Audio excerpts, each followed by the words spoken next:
A entrevista de Lula no Jornal Nacional. Sérgio Moro critica declarações e diz que a única verdade do petista foi a voz rouca. Após Bolsonaro também desistir, Lula decide não participar do debate de domingo. A arrecadação federal bate novo recorde mensal e chega a mais de 200 bilhões de reais entre recolhimento de impostos e contribuições. E chega a final a 7 Expo. Acompanhem com a gente o último dia da maior feira de entretenimento do país. O RB Notícias está começando.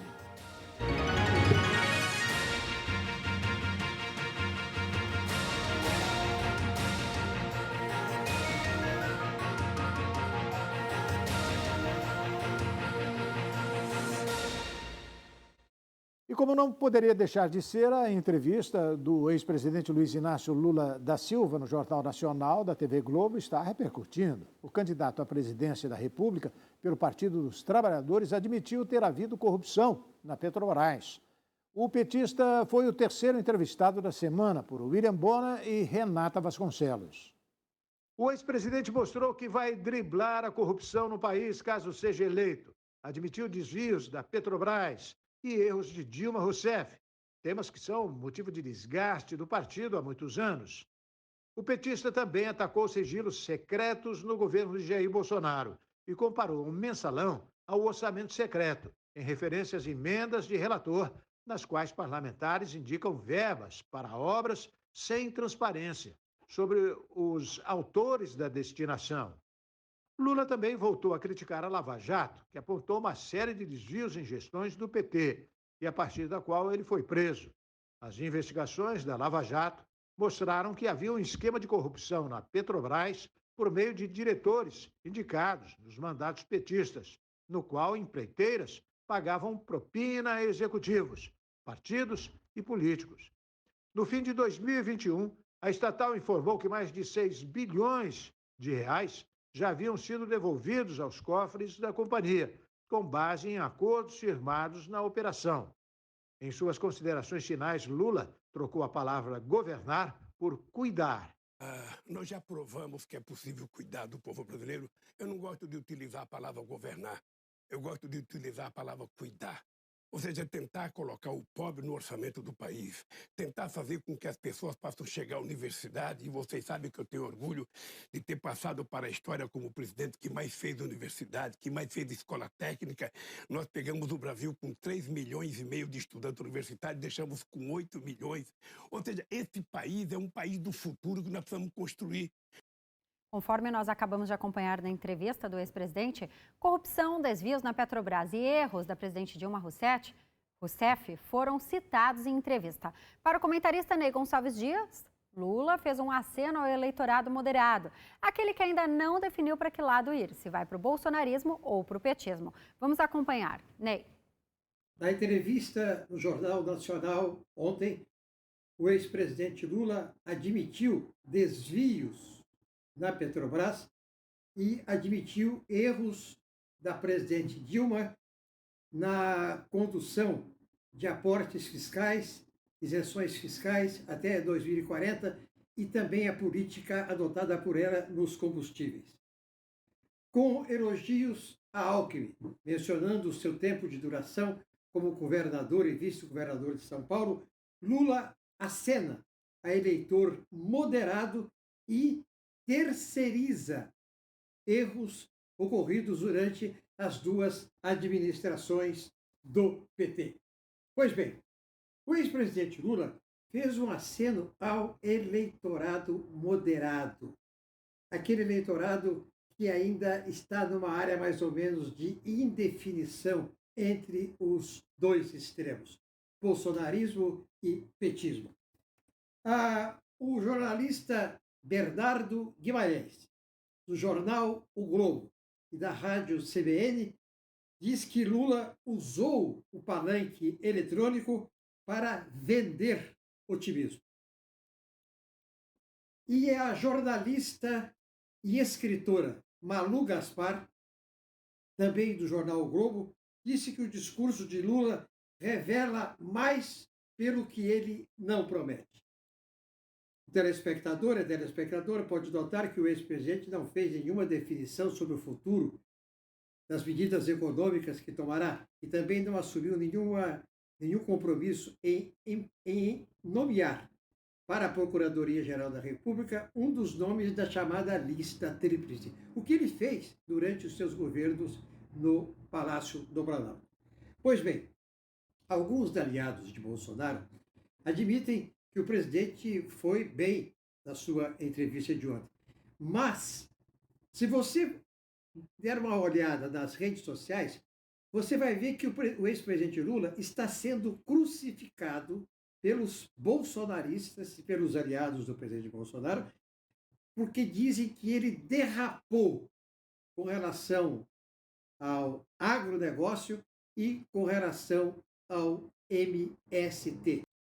Conforme nós acompanhamos, o Ney já adiantou a entrevista do ex-presidente Lula, repercutiu, inclusive nas redes sociais. E o ex-juiz da Lava Jato não deixou nada passar e comentou que a única verdade na entrevista do petista ao Jornal Nacional foi a voz rouca. Logo nos primeiros momentos da entrevista de Lula, o assunto sobre a voz do candidato foi parar nas redes sociais. Entre os internautas que comentaram, um ganhou destaque. O do ex-juiz da Lava Jato e responsável por parte da operação que levou Lula à prisão em 2018, Sérgio Moro, que disse em tom de ironia. A única verdade na entrevista do petista foi a voz rouca, que Lula não explicou a roubalheira e desviou da pergunta.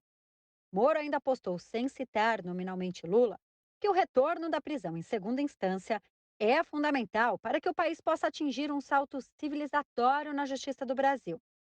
E acrescentou: enquanto isso não acontece, continuamos assistindo ao desfile da impunidade. Além disso, aliados do presidente Jair Bolsonaro criticaram o tratamento supostamente mais ameno dos apresentadores William Bonner e Renata Vasconcelos. E ministros do governo, políticos e celebridades aproveitaram para comparar o tempo de fala de Bolsonaro e Lula e as reações faciais dos apresentadores.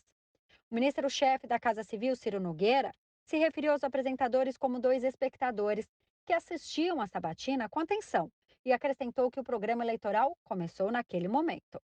O ministro da Comunicação, Fábio Faria, também questionou a falta de expressão facial dos apresentadores e ironizou a escolha de vice do ex-presidente. O filho mais velho de Bolsonaro, o senador Flávio Bolsonaro, publicou uma imagem de Renata Vasconcelos durante a sabatina de Lula e o de seu pai. E o ex-secretário da Cultura, Mário Frias, também mostrou a mesma imagem, com a legenda: imagens dizem mais que 1000 palavras. O assessor especial para assuntos internacionais da Presidência da República, Felipe Martins, disse que o Jornal Nacional tentou realizar uma operação para reabilitar o PT, estimulando Lula a fazer a tal autocrítica tão desejada pelas elites envergonhadas pelo histórico de roubo e destruição do partido. O presidente Bolsonaro falou em sua live semanal sobre o número de violência que, segundo ele, caiu no Brasil.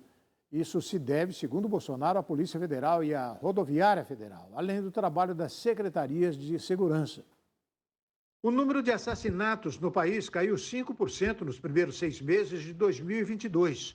Em média, mais de 111 brasileiros foram assassinados por dia. O levantamento considerou as vítimas de homicídios dolosos, quando há intenção de matar, incluindo os feminicídios, latrocínios, que são os roubos seguidos de morte, e as lesões corporais seguidas de morte. Na live desta semana do presidente Jair Bolsonaro, ele falou sobre o assunto, que além do trabalho da Secretaria de Segurança dos respectivos estados, a queda de violência no Brasil se deve também à Polícia Federal e à Rodoviária Federal. A violência tem caído no Brasil, nesse último semestre caiu mais 5%. Né? Por coincidência ou não, tá? A que se deve a isso aí?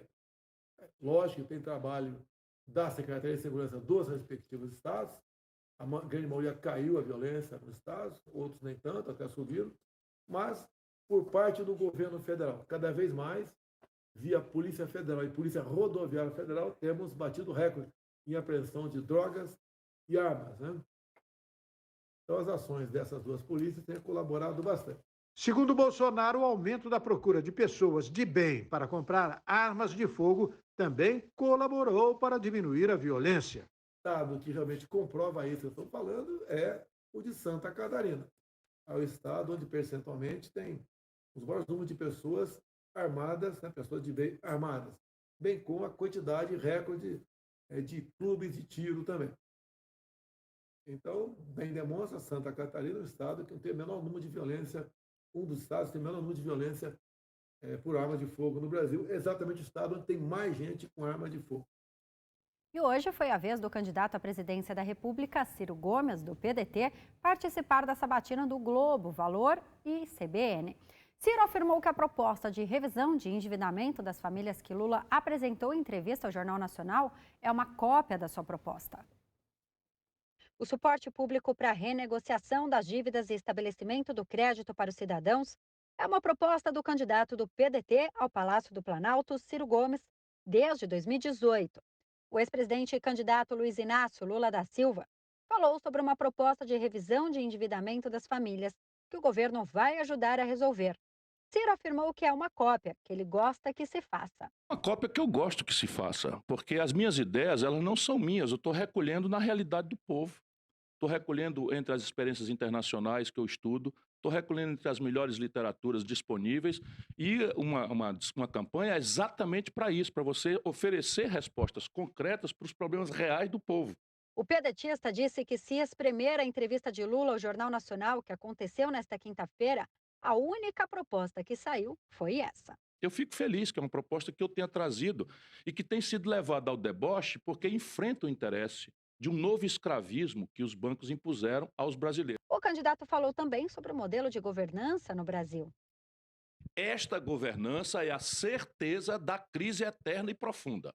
Se não, vejamos, Collor, Fernando Henrique, Lula, Dilma, Temer e Bolsonaro. Os 6 governaram com essa gente, 2 foram caçados, 2 foram parar na cadeia e 2 foram desmoralizados. Não escapou nenhum. Ou seja, devíamos pacificar entre nós brasileiros que por esse caminho de presidencialismo de coalizão, de contemporização com o orçamento secreto, com roubalheira, transformou a presidência da República, sabe, numa testa de ferro do pacto cleptocrata e fisiológico e clientelista que destruíram a vida brasileira.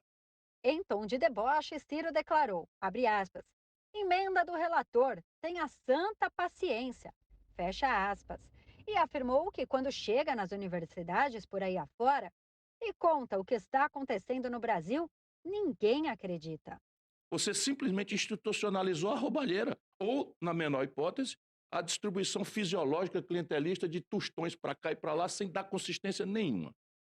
E a senadora Simone Tebet será a 4ª e última a participar das sabatinas do Jornal Nacional com os principais candidatos à presidência nesta sexta-feira. A candidata do MDB, Simone Tebet, iniciou a veiculação de suas inserções na TV, convidando os brasileiros a assistirem sua sabatina no Jornal Nacional, da TV Globo. No vídeo, Tebet fala que tem um encontro marcado com a população, se apresenta, reafirma os cargos que já ocupou. A candidata do MDB aposta na sabatina de hoje para tornar-se mais conhecida pelos brasileiros. Nas pesquisas, ela varia entre 1% e 4% das intenções de voto. Apesar de tímida nas pesquisas, Tebet ganhou destaque nacional durante a pandemia como um dos nomes mais ativos na CPI da Covid. Entre os grandes nomes da disputa presidencial, Simone Tebet se destaca por 2 pontos. O primeiro é o de ser uma mulher e uma campanha marcada por homens, entre os mais votados, mas também há o fato de não possuir muita experiência no cenário nacional. Enquanto Lula e Ciro acumulam presenças na briga pela presidência e Bolsonaro tenta se reeleger, Simone aparece pela primeira vez. Apesar disso, já teve seus momentos na televisão. Em julho deste ano, participou da sabatina na Globo News, onde ganhou um considerável espaço. Em nota, a emissora afirmou que não há um tempo pré-definido para perguntas e respostas e que o mesmo tempo dedicado à entrevista com Simone Tebet será garantido aos outros. A seguir, a arrecadação federal bate novo recorde mensal e chega a mais de 200 bilhões de reais entre recolhimento de impostos e contribuições. E sem Bolsonaro, Lula também não deve ir a debate no domingo. O RB Notícias da Rede Brasil volta daqui a pouquinho. Até já.